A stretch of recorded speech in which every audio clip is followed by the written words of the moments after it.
और इस वक्त की बड़ी खबर दिल्ली से। सुप्रीम कोर्ट की तरफ से यूपी सरकार की कार्यप्रणाली पर नाराजगी जताई गई है। मुख्यमंत्री कार्यालय के काम पर कोर्ट ने सवाल उठाए हैं। यूपी सरकार के वकील को सुप्रीम कोर्ट से फटकार लगी है। सुप्रीम कोर्ट ने कहा है कि हमारे आदेशों का उत्तर प्रदेश में पालन नहीं हो रहा है। साथ ही उन अफसरों के नाम बताने के लिए कहा गया है जिन पर सवाल उठ रहे हैं। और सुप्रीम कोर्ट ने साफ तौर पर कहा है कि हम आपको इस बार ऐसे ही नहीं छोड़ेंगे। जस्टिस एस ओका और एजी मसीह की बेंच से ये फटकार लगी है।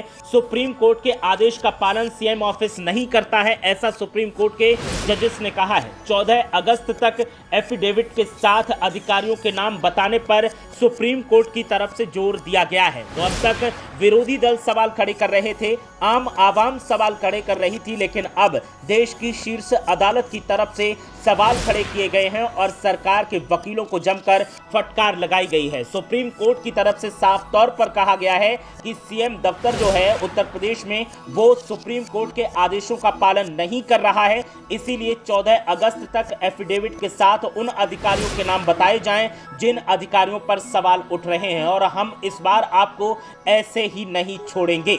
तो सुप्रीम कोर्ट से भी जब सवाल उठ रहे हैं तो ऐसे में सवाल सरकार पर उठता है कि कहीं ना कहीं खामी जरूर है, जिसको लेकर के सुप्रीम कोर्ट के सबसे काबिल जज जो होते हैं उनकी पारखी नजर में भी अब सरकार की कार्यप्रणाली आ गई है। उत्तर प्रदेश सरकार के नेतृत्व को लेकर सवाल उठते रहे हैं, सरकार की कार्यप्रणाली को लेकर सवाल उठते रहे हैं, और अब सुप्रीम कोर्ट की तरफ से जिस तरह से ये आदेश दिया गया है कि 14 अगस्त तक एफिडेविट के साथ अधिकारी का नाम बताया जाए, और जिस तरह से सरकार के वकीलों को फटकार लगी है, उसने कई सवाल खड़े कर दिए हैं। अब सरकार को इस बात का भी डर है कि अगर ये बात विरोधी दलों को पता चलेगी तो उपचुनाव के मौके पर जहां एक तरफ नेता पलायन कर रहे हैं तो वहीं दूसरी तरफ विरोधी दलों की तरफ से इस मामले को हवा दी जा सकती है। और जब विरोधी दल इस तरह से मामले को हवा देंगे तो इससे सरकार पर सवाल उठेंगे और सरकार की छवि आवाम के बीच में धूमिल होगी। लेकिन सरकार को जब इस बात की चिंता सता रही है तो सरकार को यह भी सोचना चाहिए था कि कोई ऐसा काम ना करे जिससे कि सुप्रीम कोर्ट जैसी अदालत की तरफ से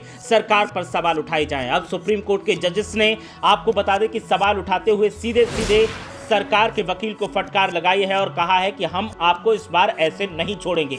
जस्टिस एस ओका और एजी मसीह की बेंच से यह फटकार लगाई गई है और साफ तौर पर कहा गया है कि सीएम ऑफिस सुप्रीम कोर्ट के जो आदेश हैं उनका पालन नहीं कर रहा है, इसलिए अब हमें आप दस्तावेज मुहैया करवाइए और 14 अगस्त तक एफिडेविट के साथ अधिकारियों का नाम बताइए, उन अधिकारियों का नाम बताइए जिन अधिकारियों की कार्यप्रणाली सवालों के घेरे में है और जिन अधिकारियों की कार्यप्रणाली को लेकर लगातार सवाल उठ रहे हैं, शिकायतें सामने आ रही हैं। तो इस वक्त की बड़ी खबर उत्तर प्रदेश सरकार से जुड़ी हुई दिल्ली से सुप्रीम कोर्ट से सामने आ रही है, जहां उत्तर प्रदेश सरकार के वकील को जमकर फटकार लगाई गई है।